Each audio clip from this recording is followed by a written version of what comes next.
So the first thing your kitchen does not need is fantasy shelf kitchen items. And I know these can be really hard to get rid of because we bought them with all the hope and good intentions in the world, but then for whatever reason, they didn't really scratch that itch that we were hoping to scratch when we bought them, but we still have a hard time letting them go. And I think that fantasy self-clutter like this is so much more common than people realize. And in fact, one of the students in my decluttering course recently shared a post about this, and I wanted to share it with you. Here's what she wrote. I could post many photos of things I bought for my fantasy self. I'll stick with this recent one, which I thankfully was able to sell on Marketplace and make some money back. I wanted to be that sourdough bread making kind of mom, but it's just not me. It took me 16 months of holding on to this to realize that keeping it only triggers guilt, that I failed at it, and that I lost money in buying the materials for it. So it is finally out of my house and hopefully being used by someone else. Now I want you to stop and ask yourself, how many fantasy self-clutter items do I have in my kitchen that I haven't used in months or even years because guilt or fear or some other negative emotion has been stopping me from letting them go? And I want you to keep that question in mind as we go through the rest of this list. Hi there, and welcome back to my channel. My name is Marissa, and this is A to Zen Life, where I talk about the A to Z of simplifying your way to a life you love. And today I'm sharing a list of 20 things that you do not need in your kitchen. But before we move on to the rest of the list, I just wanted to give you a quick heads up that my popular decluttering course, Clutter GPS, is on sale right now. And I'll be sharing more about that towards the end of this video, as well as a few life-changing lessons and incredible before and after results that students have been sharing with me as well. And I'll also make sure to share a link with all of that information, as well as the special coupon code for you down in the description box below. But for right now, let's move on to number 2 on this list, which is duplicate kitchen items. Now, we're in a little bit of a unique situation right now because we're currently this refrigerator has it out for me. It does this every time I make a video, every time. A few minutes later. We're in a little bit of a unique situation right now because we are currently in a furnished rental, and most of the stuff that's inside this drawer doesn't belong to us. But how common is it for you to open your kitchen drawer and be able to find duplicates of certain things? So for example, having a plastic set of teaspoons as well as a set of metal teaspoons.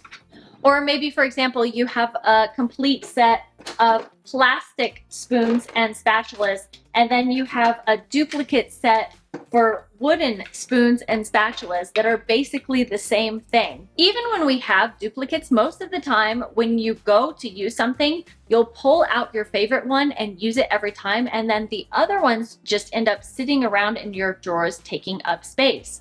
So if you have duplicates like this, go in there and pick out what your favorite one is and let go of the rest. And speaking of which, that brings us to number 3 on this list, which is matching sets. So sometimes you might find that you're gifted or you buy a set of something, whether it's utensils or plates or pots or pans, but for whatever reason, you are not using every single item of the set. So when we moved into this rental, my husband and I didn't want to use plastic spoons. So he actually purchased these wooden spoons. I don't even know where he got them from, Target maybe. And these 2 pieces are fine. I use these spoons quite often. But the thing about this wooden spatula is it's so thick, it's actually very difficult to turn certain things that are very thin, like getting your spatula under the egg to flip it. And the spatula is pretty much useless for that. And yeah, I've been holding on to it and holding on to it. But the thing is,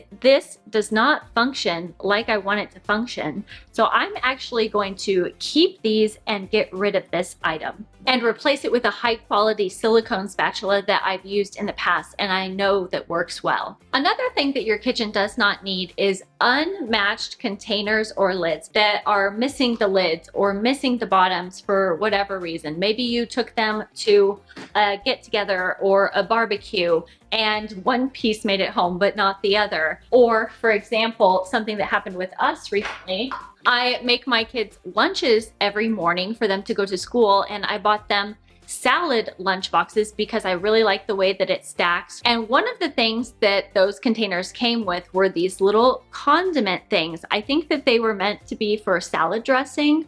So Guka still has his with the top and the bottom, but Dee lost the bottom to his. So I've been hanging on to this lid for absolutely no reason other than to make myself mad when every time I look in the cabinet to go and grab stuff and it's not there. So take a look around and see if you have any unmatched containers or lids yourself that you could also declutter. The next item on this list is excess water bottles and travel mugs. If you have any water bottles or travel mugs that say leak, or they have gotten discolored or even melted in the dishwasher, like I've done that before myself, consider getting rid of those and keep the ones that you actually love using and that are the most functional. And my husband actually got 2 metal water bottles from his work when he joined the company.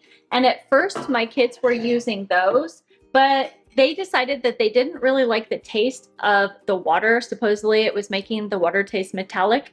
So we got them some plastic water bottles, but we kept these as backups just in case they forget their water bottles at school, which they have been known to do. And then I also myself got 1 Yeti Rambler water bottle. So basically now we have 1 water bottle for each member of the family, and then we have 1 extra just in case one of those gets misplaced. So that's kind of how we balance having enough with the realities of life as a minimalist mom. Next up, we have excess coffee mugs and or teacups. And this is another thing that can very quickly get out of control in your cabinets. So a good rule of thumb might be to go through them and keep your favorites, and then make sure that you have the maximum amount that you would ever need to use to give coffee or tea to guests at any one given time. So that gives you kind of a filter to help you decide how many coffee cups you should keep on hand in your cabinets without letting them get too out of control. Next up on this list, we have products that have disappointed you. A lot of times these are products that are really trendy or we see getting hyped up all over the place, and we're so excited to go out and finally buy these things, but then we get them into our homes and they don't work as well as we thought they would, or they're a PITA to clean. Whatever the case may be, we just feel let down by these things. I actually have a recent example of this myself, and that is the Chemex coffee maker. And this is something that I feel doubly guilty about because this isn't something that I got necessarily for myself, because I don't drink coffee as much anymore, but my husband likes to drink coffee every single morning. And when my husband was looking at coffee makers, I was the one who encouraged him to get this. I was like, everyone has it, everyone loves it, it looks so good, it's so easy to use. But our experience with this has been disappointing, to say the least. It takes a long time for the filter to filter through, and then by the time that all of the coffee drips down and you pour yourself a cup, the coffee is cold. So I'm almost ready to declutter this thing, unless those of you watching this video can give us some kind of tip. Is there some way to make sure that when we make coffee with this thing, that it actually stays hot? Because we like our coffee hot, hot, hot. And speaking of coffee, what about things like unused coffee and tea that you don't enjoy drinking? And the good thing about decluttering your tea and coffee is that it's usually an easy item to give away, since so many people love tea and coffee. Number 9 on this list is oversized or undersized kitchen items. So let's say, for example, that you're an empty nester and you find that you have all of these oversized pots or pans or appliances that you used to use to make large portions, but now you no longer need because you're only cooking for yourself and perhaps your partner or spouse. Or it could go in the opposite direction, like for us, when our family expanded and I also wanted to be more frugal and was cooking larger portions at a time, I needed bigger appliances and pots and pans to be able to cook the amount of food that I needed to feed my family. When it comes to owning cooking pans, instead of owning multiple sizes from small to large, I found that all I need is 1 large baking pan so that I can cook as little or as much as I need on that one pan in the size and the portions that I want to make. So ask yourself if you have any of these undersized or oversized kitchen items laying around your kitchen that you can get rid of. Okay, number 10 on this list is gonna be me basically calling myself out, but it is empty jars and condiment containers. I get it. Like, I love collecting empty bottles and jars and cans and things. Like right now, if I get in this drawer, I have these old glass cups that were like little desserts that we got from Costco, and we use them all the time for my kids to have snacks, okay? And I find what's really helpful for me is to set a limit and a boundary. So as far as these small things, we have enough to fit in this drawer. But then up in the cabinet right now, I have some other jars that I've been keeping that I can probably get rid of. And I think that a great question that we can use to filter our decision on whether or not to keep or get rid of these things is the question, have I actually used this in the weeks or the months since I cleaned this thing out to save to use? So when I ask myself this question, Mr. Pickle Jar here has not been used in the months since I cleaned him, but Mrs. Old Ranch dressing jar that I cleaned out to use for barbecue sauce has been used several times. So this is an example of the filter. Have I actually used this? This one is a yes. This one is a no. This one can stay. This one will go. Number 11 on this list is cracked or broken items. So like I said, I'm someone who tends to be more on the frugal side. So in the past, I would find myself keeping broken or cracked or damaged things because I didn't want to spend the money on buying them new. But then I had to tell myself that if something is damaged to the point where it's no longer safe or functional, then it's not worth keeping. Number 12 on this list is unused cookbooks. And I am a sucker for a good cookbook, but I found myself buying a lot of cookbooks and taking them home and then letting them stack up for years without making a single recipe out of them. So when I started decluttering, I took a look at the cookbooks and filtered them by the ones that I had actually made recipes out of and enjoyed and wanted to continue using, and the ones that I hadn't touched in all of the time that I had owned them, or maybe I had made one or two recipes that I did enjoy, but I didn't want to keep that cookbook just for those recipes. So after decluttering, I was left with only 3 cookbooks, and then now anytime that I feel like I want to spice up my recipe routine and I want to purchase a new cookbook, what I'll do is I'll go to the library first and check out a bunch of cookbooks, see what I like, try some recipes out of them, and then when I find one that I like, then I'll go ahead and give myself permission to buy that book. But that really has kept a ton of cookbook clutter out of my home. Next up, number 13, we have appliances you don't use. And my mantra for this is everything could be useful, but nothing is useful if you don't actually use it. A while back when we were living in Germany, my husband was insistent that we get a sous vide machine because he's always trying to encourage us to eat healthier. And he was reading some articles about how sous vide cooking is one of the healthiest methods of cooking. And so we got this sous vide machine and we literally only used it, I think, twice. So we ended up giving it to my sister-in-law, who both her husband and her are chefs and cook a lot of different kinds of cuisines. So hopefully they're enjoying it more than we did. So take a look around your kitchen and see if there's any appliances that you either used once or twice, but haven't used for a while, or that you never even got around to using, and feel free to let those things go without guilt. Next up on this list, we have organizing bins and containers. I feel like social media is constantly trying to brainwash us into believing that we're failures at life if we don't have everything in our refrigerator color-coded in fancy clear bins, or have all of our spices organized into the exact same labeled jars. Which is probably because they want to sell you all of that stuff and make money off of you. Shh. As a minimalist and someone who is frugal, my personal filter for deciding whether or not I should buy organizing bins and containers is if I feel like an area is actually a problem and it is contributing to my stress levels by not being organized. So for example, if we take a look in my cabinet and we look at the teas, you can see that I haven't purchased a tea organizer because when I look at this area, I don't feel bothered by how it's organized, and I can still see all of the teas that I want to access and pull out the tea that I want to drink very easily. So I don't feel compelled to buy any organizing bins for this space because it's already organized enough for me.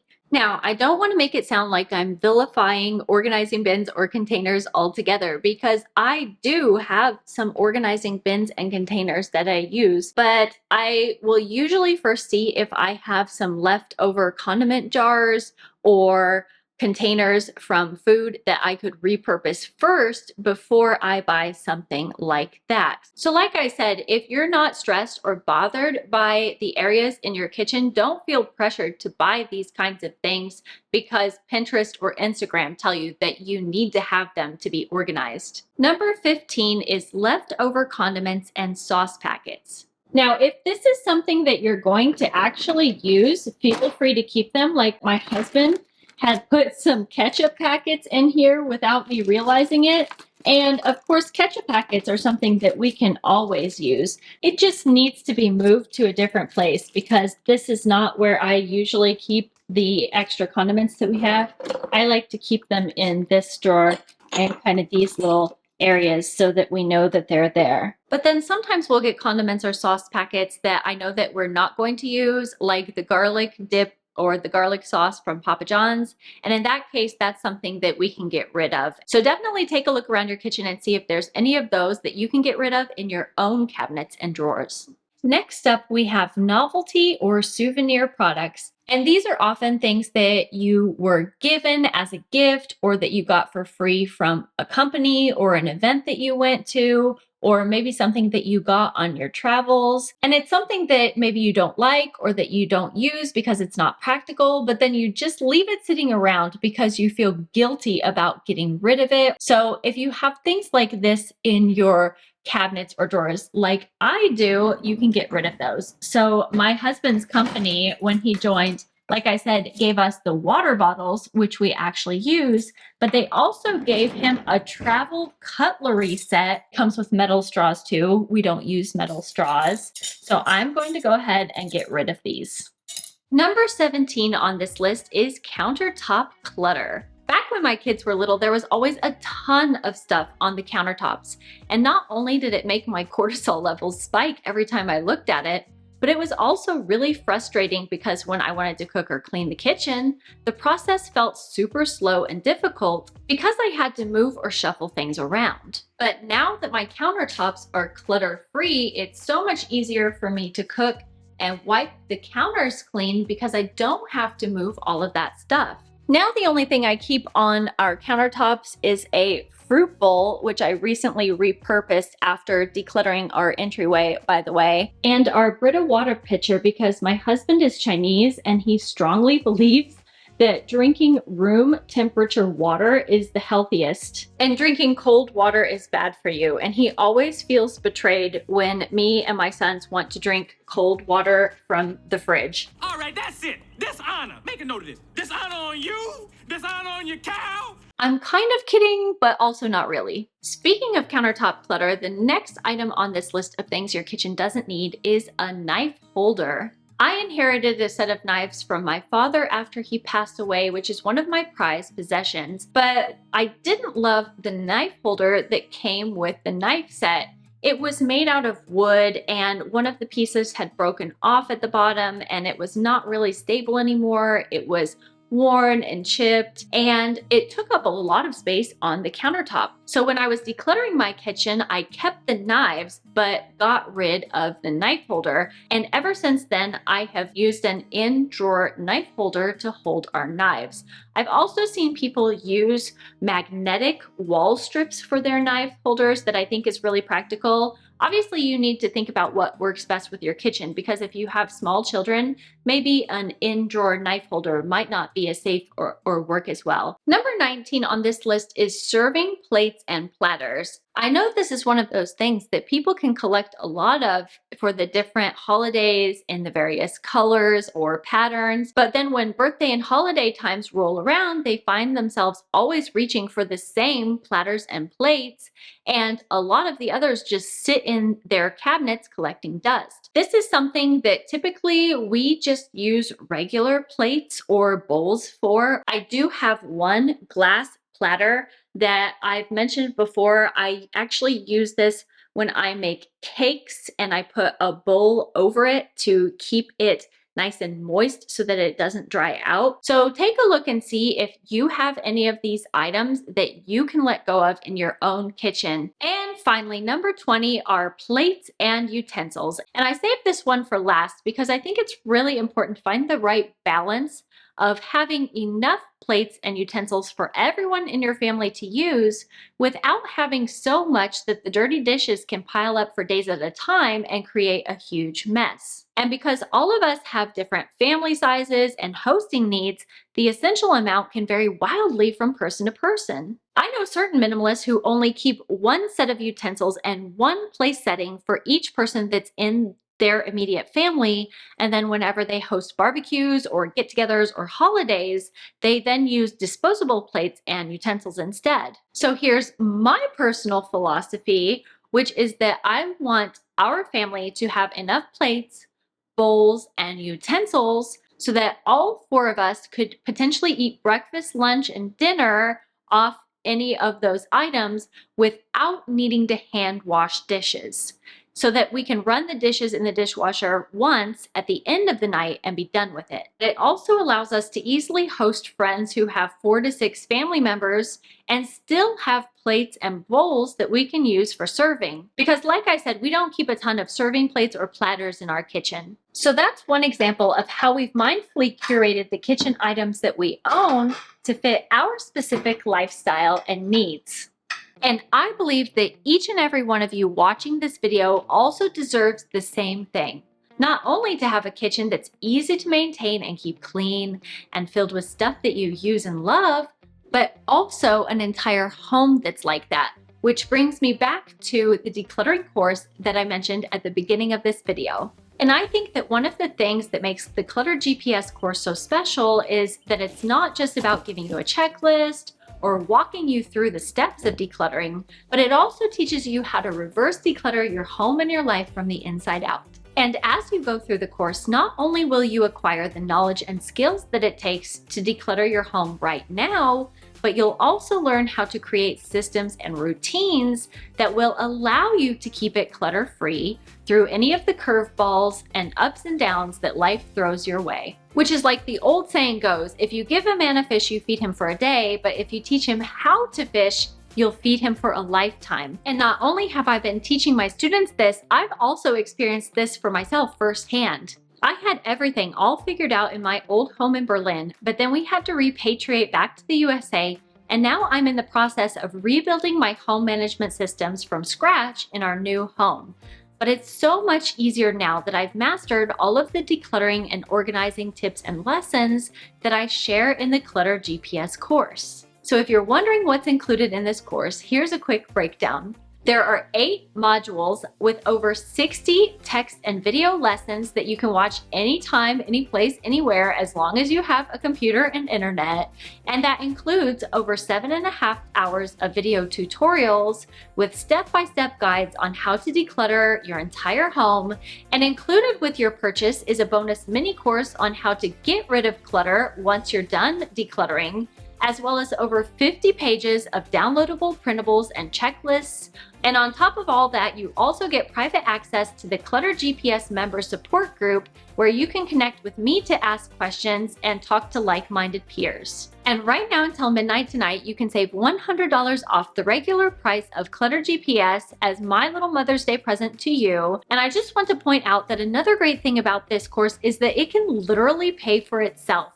And I had one student who made $280 within a few days of starting this course with just a few things that she put on eBay after watching the bonus Clutter Cleanout GPS mini course. So like I said, if any of this sounds good to you and you want to find out more, you can go and check out the link that I've shared in the description box and pinned comment below. I would love to have you join me and see how much we can accomplish together, but if you don't worry, because I'll still continue to share helpful videos here on YouTube each week. Like for example, last week's video where I talked about how to declutter and organize the biggest problem areas in your home using real life examples from my own home. And I will make sure to link to that video over here in case you missed it, or I'll see you next week. Until then, take care. Bye-bye.